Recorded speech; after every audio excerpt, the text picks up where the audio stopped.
Hey everyone, Mr. Happy here, and just when you thought I was done posting interviews about Final Fantasy 16, bah, who am I kidding? You didn't think I was done. You probably knew I was just taking a little bit of a break.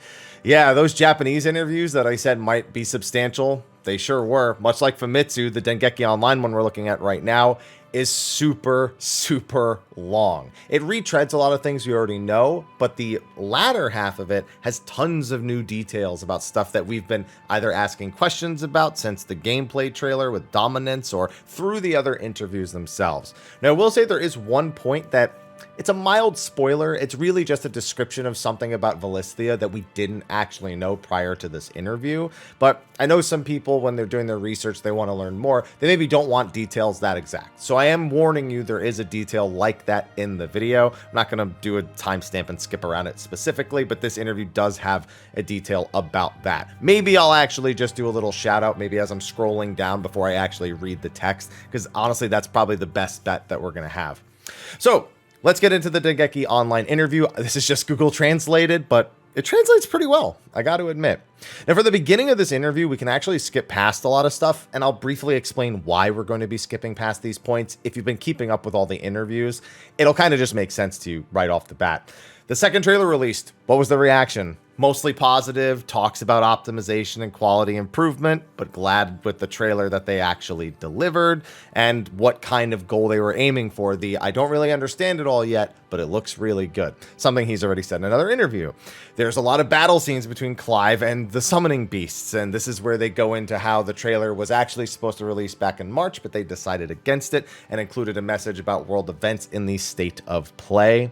On top of that, they talk about how they got started working on this. We know they started back in Heaven's Ward with just a core group of 4 people, and then eventually they brought in everyone else as the idea became more and more tangible. So really small crew growing into a big crew, talking about how 7 Remake was something they already knew was being worked on behind the scenes at that point. In fact, I think it had actually be 2015. Was Final Fantasy VII Remake shown yet?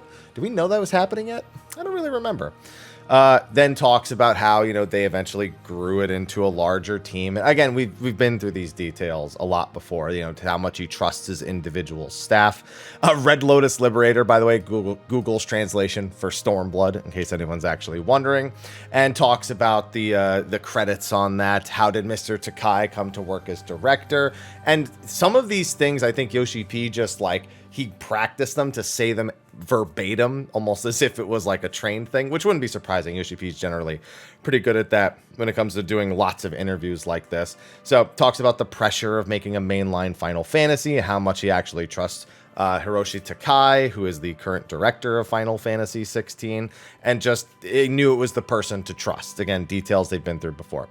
What kind of work did you intend to make on Final Fantasy 16? Talks about the roller coaster, talks about the advice that Yoshinori Kitase gave him, that Sakaguchi gave him, and just taking over lessons from Final Fantasy 14 to 16. Talks about the setting, the characters, the systems, how they're different in every Final Fantasy, how there's always challenges with developing one, and realistically, why they didn't go with an open world, which again, they've said before, is just because they felt like it would detract a little bit from the other things they wanted to accomplish with the game. So, just, again, all details that we've been through many times. If you want to read through every single bit of text, again, just check the description for the source. You'll be able to do that. We're here to get through each point, but get to the stuff that I think is particularly meaty.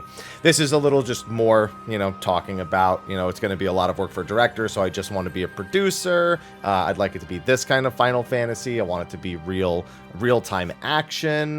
We don't really want a command style system. We don't really want an open world unless we have a really good idea for it. So again, like I said, these are long interviews. That Famitsu one, where it was broken down bullet point to bullet point, very quick to get through. This, not as quick to get through. I'm gonna be completely honest. Oh boy.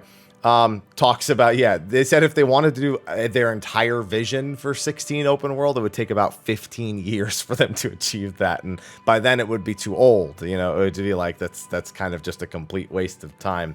Talks about Final Fantasy VII being one of the biggest standalone RPGs of all time. Talks about how it influenced Remake when it eventually came out, but they can't do that with Final Fantasy 16. So They challenged the open world to some extent in 15. There's no small amount of appeal to open world in terms of the times. But before that, Final Fantasy thought the story had to be grand first. We launched the 16 team. We did research all over the world. Although there were many requests for story, overwhelming graphics, and interesting battles, there were only a few responses that said open world is good. I mean, at this point, open world's just been beaten into oblivion, you know, like, and that's not a pun. That's not a Skyrim pun. Just being clear about that, or I'm sorry, an Elder Scrolls pun. Yeah, it's just so many games have tried and just made these huge empty worlds, or worlds that you kind of are okay exploring, but like it really doesn't matter outside of the initial, like, oh my goodness, it's such a big world. Very few open world games I've cared about. And even a lot of games that are considered open world are more like these area-based ones, like Final Fantasy 16 is aiming to be. You know, the 4 giant areas, the towns, obviously any sort of story set pieces they need to have, things like that. Then, dude, I keep forgetting how long this interview is, even though I've already looked over it once. Regarding commands, he's already spoken about this before, why they didn't go with a command-based system or a turn-based system. This is just the appeal of real-time action and how far technology has come. Yeah, as a result, especially for gamers in the so-called GTA generation, that's a heck of an open-world game. It seemed difficult to grasp the intention to interject the operation of selecting a command each time and the meaning of the word command itself. For example, I was like, I need to choose fight in order to attack, but what is fighting when I'm already in a state of battle in the first place? Hey, you know, it is true. It's redundant. I mean, obviously, tabletop people get it, D&D people get it, RPG people get it, but not everyone gets it. Don't want to deny command-based RPGs, but, you know, it's full well that command-based RPGs have the fun of command-based RPGs. Understands the feelings of people who want those types of battles, but action games are in full swing, mainly among young people. So again, to try to preserve the franchise and not make it stagnate, they're trying to go with something that has more wide appeal. And, you know, it would be difficult to maintain the series as a major game with enormous development costs if they were making games for very core, select few individuals, especially with how much goes into it. So it's a game for all generations and for anyone who looks at it and says, that's cool. Completely new work. It's a title that must be picked up even by those who have never played Final Fantasy. That's an exciting thought. Deciding on those things you don't need to do, what kind of Final Fantasy did you aim for? When I researched users around the world, and I mentioned earlier, we received many happy results, such as Legendary RPG series and Best RPG as images of the Final Fantasy series. On the other hand, especially from those who had not played the series, there were some things like fanatical fans playing, yeah, and modern fantasy. It's not only overseas, but also by young people in Japan who have been exposed to overseas games. This part is not good or bad because it is a matter of personal preference. However, I also felt that the image was becoming more and more fixed. Because of such a background, the visuals ended up being a stiff direction. The core staff of the 3rd development division loved this kind of worldview. Fight scene in the trailer had a rugged atmosphere like the Middle Ages. I hope you feel that way. I do. Wonder what would happen if the summoning beast was represented by dots at the time, referring to Final Fantasy III, were represented with the PlayStation 5 state-of-the-art graphics. This isn't the PlayStation blog, Yoshi-P. You don't have to use their specific name. Yeah, and then just, this is all stuff, again, that we've been through. Just, you know, oh, how cool would it be to control the beast? He said this in, like, so many interviews. Culmination of the Summoning Beast battle is also in the 2nd trailer, the whole concept of it. It's not open world, there are exploration elements. There are about 4 areas with a certain size. In addition to side quests, you can hunt monsters called S-mobs, collect materials, craft weapons and armor. The scenario pulls the player's heart hand, so you may feel that I should only clear them before doing that. Yeah. In other words, you're going to be like, oh, I really need to do this story. I really don't want to halt doing the story. I need to know what happens next. And then like a roller coaster, Yoshi-P's been saying that about the story. Many recent games don't have high completion rates, so we may be pulling on the hand and rushing forward with a super express. The development team is working hard to get as many players as possible to see the end roll. Again, I predict probably a 30 to 40 hour story at most without doing all the side content. With the side content and some of the other stuff they've been mentioning, I do expect that you'll get significantly more hours out of it. Okay, so now things get into more unique aspects. That's the whole first half. So many things being repeated that we've heard a million times before, or at least however many videos I have before this. Now we get into a little bit more of the details about the world and what they are going for, especially with the medieval fantasy. Now, some of these details still mentioned in other interviews, but there's a little bit more insight here. Next, I would like to ask about the world setting and scenario. The world setting that you can check on the official site now has a strong impression of medieval fantasy, as I mentioned earlier. But what was the most important thing when building the world of Valisthea? Especially true for our generation, but with the Lord of the Rings at the forefront, there's an image of medieval fantasy equals Europe. This image is common throughout the world. On one hand, games depicting a medieval fantasy world of this scale on the PlayStation 5 class graphics do not yet exist, so this time we thoroughly stuck to the stylistic beauty of medieval Europe and fused the fantasy that we thought of with it. So heavily inspired by Lord of the Rings and that style of medieval fantasy, although you'll see that that's not entirely true coming up. This time, the gestures and performances were performed by Europeans. However, since the scenario is made by us in Japan, we first create the scenario in Japanese, then translate it to English, then do facial capture in English. I love this next detail. I am careful to not use American accents, even though it's English. Interestingly, this is a point where Americans get angry. They don't. They've analyzed and been like, Americans don't like American accents when you do medieval fantasy. Yeah, that's probably a good way of handling it. He's like, what? This is Europe. Why is this guy talking like an American? This doesn't make any sense. So that's another reason they go with British English. We also know it's I think it's the same voice acting studio that does 14 anyway. We already can point out some similarities. So not really much a surprise there, but also the right call. I guess this is a point of concern because it's the same language. While using such a realistic aspect as a foundation, we are creating a world that incorporates the imagination of us in Japan. So, this is the part where there's one comment here that some people may consider spoilers. It is with this next question. So if that's something you don't want to know about, then maybe I do add a timestamp. But at this point, if you made it past my initial warning, then you're probably still here. But this is the spot I was referring to. In Final Fantasy so far, there are elements of over-technology, such as the existence of flying boats, even though it's medieval fantasy, airships. But what about Final Fantasy 16? So people have theorized, of course, even Final Fantasy 1 has a floating fortress in the sky with mechs everywhere. It has teleporters. It has sci-fi or steampunk elements, even in the very first one. Final Fantasy 2 has a giant floating tornado as a fortress with a giant machine fortress inside. Like, there's always some futuristic element that is present even in the more medieval settings in Final Fantasy. They're just not always like super steampunk like Final Fantasy 7 or 13 or 15 or, you know, it doesn't always hit on sci-fi elements. But does Final Fantasy 16 have a hidden sci-fi element? The answer to the question. In the past, there was a civilization in the sky in Valisthea with ultra over technology. Means just to Google Translate. Well, it's fine. However, about 1500 years before the game, there was a big war and the civilization in the sky collapsed. Today, there are ruins of it all over the place. From the perspective of the people in this world, it is a perception that the ruins stuck in the ground seem to have flown in the sky in the past. At the moment, the information is mainly published on natural landscapes with a strong medieval fantasy color. But in the next report from now on, I will release that information little by little. So 1500 years prior to the game, there was an ancient civilization that had tons of advanced technology. Again, this is a Final Fantasy staple right here. Now, because there's ruins all over the place, good chance there's side content, secret bosses, side quests that are going to be involved with these locations.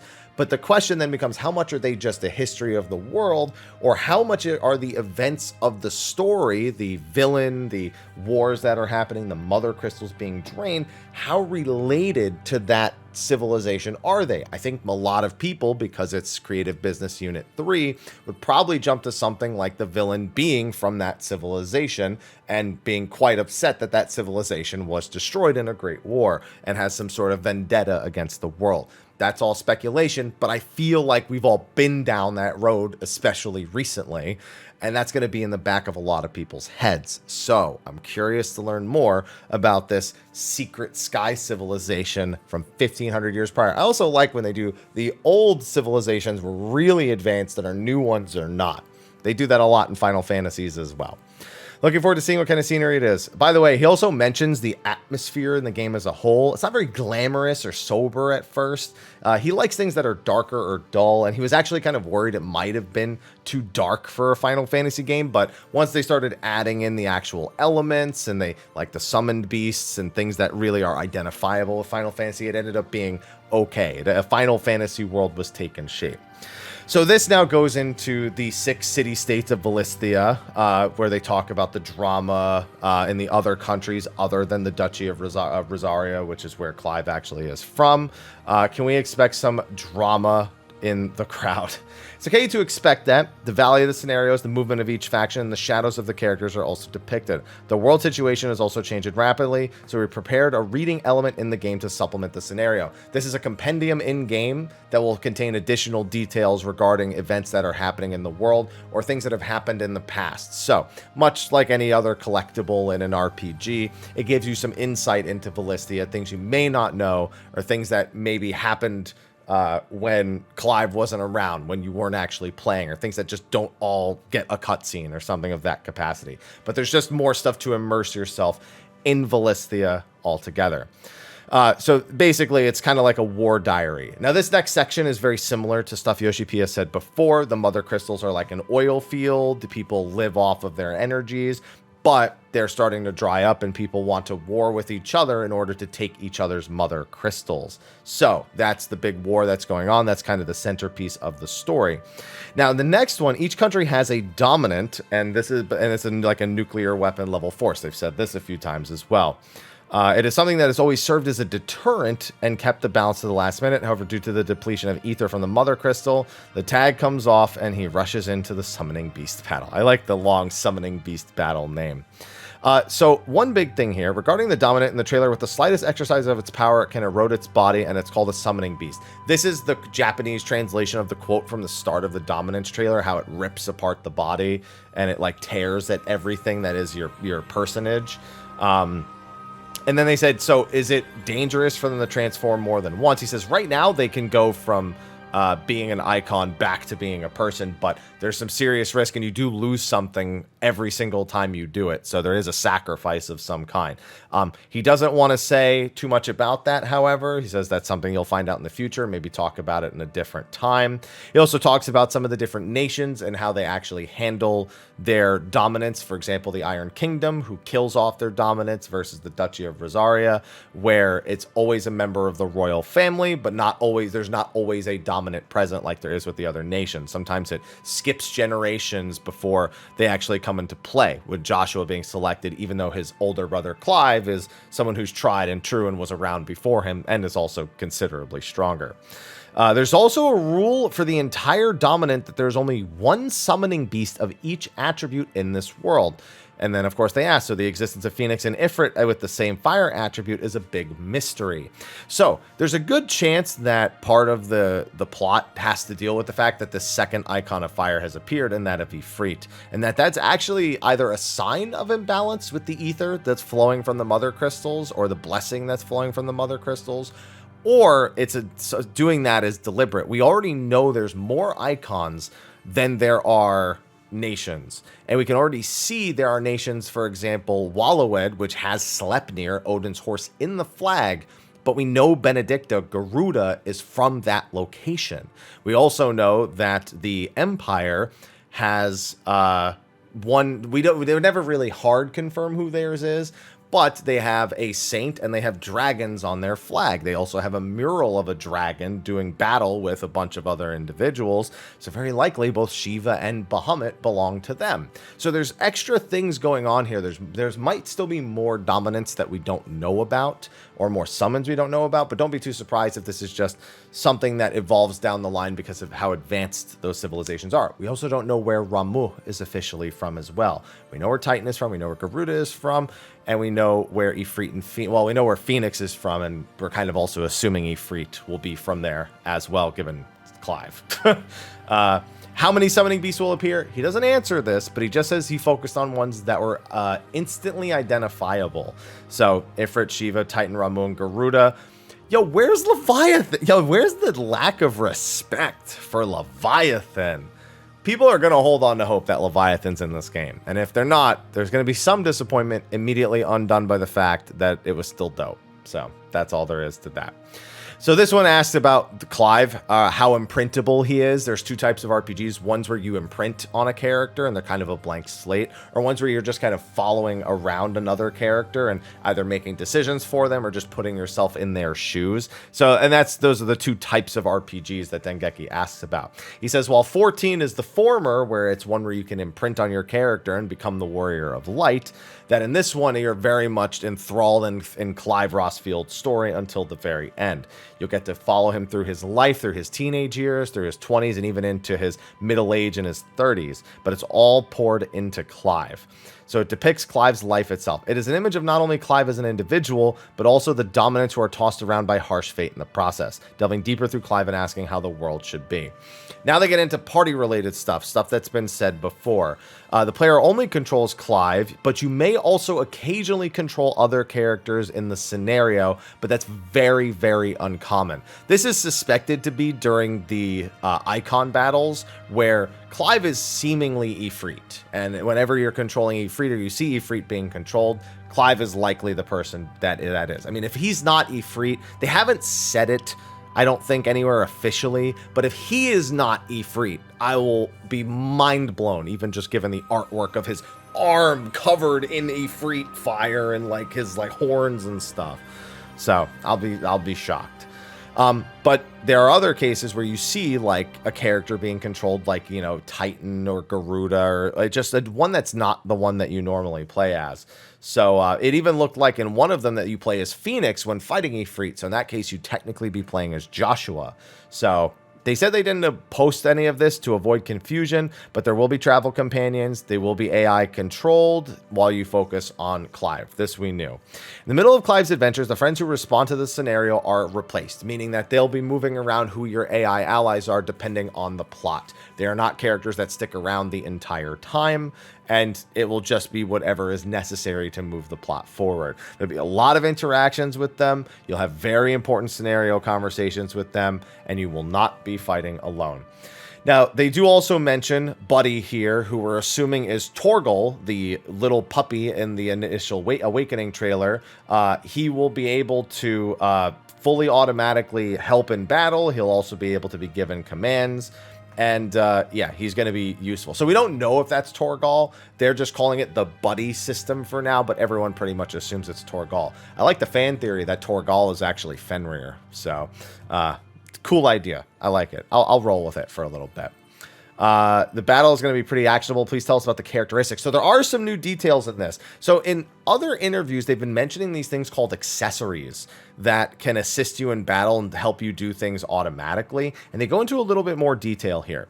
Now, this first bit is just breaking down the different sizes of the battles. Clive versus other humanoids, Clive versus larger enemies like mini-bosses, and Clive's versus icons, as well as icons versus icons. So, and then he talks about, you know, the different styles of the icons. One's a 3D shooter, one's a professional wrestling match, the other is the beast itself is like a battlefield. So this is detail that verbatim has been used in other interviews.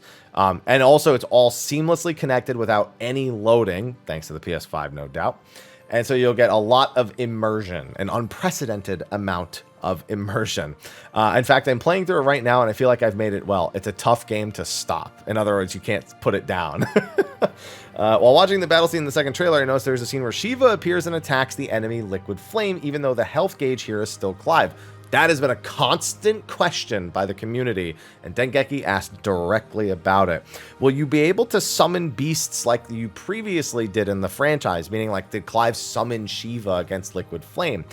And Yoshi-P won't talk about it much. He says it's something specific to that scene. That's a scene where there's a bit of story happening and it's integrated in the battle. So please think of it as a battle in this film, including such situations. People have suspected that Shiva, its text is actually red, which would imply it's actually an enemy.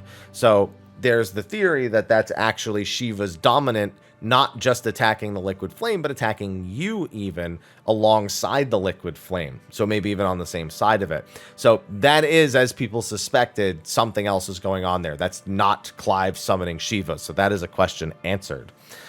So then They talk about the staggering gauge. This is nothing new here. Some attacks deal more stagger damage. Some attacks deal more HP damage. At this point, between Final Fantasy VII Remake, Final Fantasy 13, and other games that have used stagger systems even before that, even Monster Hunter technically, which does have a gauge, but definitely has some stagger options.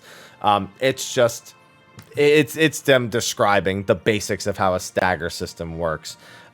Yoshi-P actually goes on a tangent here, and he's like, it was kind of hard to tone down the UI because there's a lot of information that is useful to the player, but they're still working on it. They're still trying to improve it, and they want to make it easier to understand from what we've seen recently. So that'll be part of their next year of development. Let's see. In what sense I'm concerned about following up with people who are not very good at action? This is something they've touched on before. There will actually be 2 different modes for the game, story focus mode and action focus mode. Story focus mode starts with 5 accessories, and apparently those 5 buff symbols at the top of the screen, we were wondering what they were for. One looks like a food buff, one looks like an attack buff. Those are the accessories that he's been talking about in some of these interviews. Those indicate whether or not you have like an easy mode option on. Now, story mode starts with these accessories, and they do things like it'll slow down time so you can press R1 to automatically dodge, or easy combos by just like pressing a button multiple times, and you'll do something really cool and flashy to help people who aren't good at action games.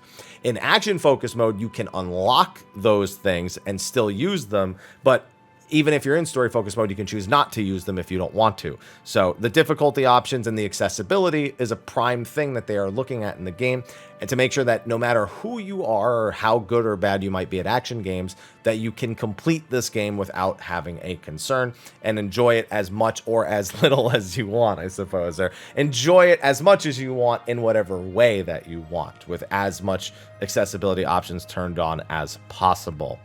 And there's no difference in the story between the different difficulties either. So yeah, action focus mode just is for people who have more experience, but also after you beat the game, there will be a high difficulty mode that you'll unlock. We heard about this in the other interviews, but I believe this is the first time it's mentioned that it is unlocked from beating the game. So in other words, much like Final Fantasy VII Remake, if you're trying to do everything, you are probably playing the game all the way through 2 times in a row.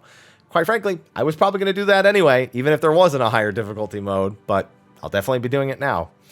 And then on top of that, there's going to be other types of content as well. There's going to be score attacks. Obviously, there's going to be the higher difficulty. There's special battles where you can only fight with specific abilities. And then you can also, at a glance, see if there's any accessories that are going to be used in those special encounters as well. So there's plenty of different options content-wise for you to tackle. And then they talk about the different icons. If you're a person who is in a lot of trouble, we hope that you will enjoy it in a high difficulty scenario. But they just wanted everyone to be able to look at the screen and tell everything possible that they need to know. I'm assuming things like landing those hits on multiple groups of enemies will really play into the score attack mode. So that's probably more essential for that than it is for the actual gameplay throughout the rest of your adventure. Now, this one's a little bit fun. Release date is summer 2023, but what's the schedule for just releasing new stuff? We know that in autumn, there's going to be another trailer. There's going to be stuff that's more focused on the narrative and the worldview of Valisthea. And then also he wants to get more team members to talk about specific elements, the director, the story writer, or the scenario writer. He wants to get those people involved in the media process when the next step is actually taken. And then also go into the different battles and more in depth on some of the battle systems and how they'll be conducted.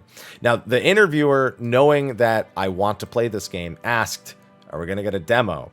And Yoshi-P says, at the very least, we'd like a trial version of some kind. They're making plans for the beginning of 2023, but he's not 100% sure when something like that would be. At the very least, he'd like to have it at some sort of convention or media opportunity for people so people can experience it at some sort of event. We'll see if that pans out. He says opportunities for the media to experience the feel of battle at some event. Now, we don't really know what they're planning when it comes to any sort of physical appearance at a convention. It's still quite a question that it needs to be raised. So this could be a question of, is it something where they invite media to locations, much like a media tour that like they did for Final Fantasy 14? that doesn't seem unreasonable. Again, Creative Business Unit 3 has experience with something like a media tour, whether it be physical or it be like a digital one like we did recently, or recently, it's been almost a year at this point, since the Final Fantasy 14 one for Endwalker, and then they did the physical ones before that. So it seems, I think they should just do a demo. I don't think we should have like an exclusive media thing. I think we just need a demo for this one. But earliest looks like, you know, early in 2023. So quite some time. Is there anything you'd like to, please tell us what you would like to see from this game? And this is just, you know, a quick send off, you know, it's a title to challenge, you know, make it the best that it can be. And so this year marks the 35th anniversary of the franchise. It's been a heck of a time, and there are people who have never tried Final Fantasy at all. I hope they just see this as a big game release and they'll take the opportunity to try the Final Fantasy franchise for the first time. What you're seeing now is only a small taste, and while it will be a year before release, you'll be happy if you would pick it up and pay attention to the information that is going to be coming out over the next several months and into the next year. And that, ladies and gentlemen, may just be the last interview video. I haven't read the other interviews, the Japanese ones yet, so we'll see. Anyway, hopefully you enjoyed that little insight into Yoshi-P's thought process. Another 30-minute video. These Japanese ones take a very long time to get through. But be sure to like, favorite, subscribe, and share. And if you're excited for Final Fantasy 16, subscribe, because we're going to be doing stuff on it pretty much all the way up to and through release. So you don't have a reason not to. Hit that damn subscribe button. We can get some good things going on here. Anyway, thanks for watching. I'll see you in the next one. And until then, take care.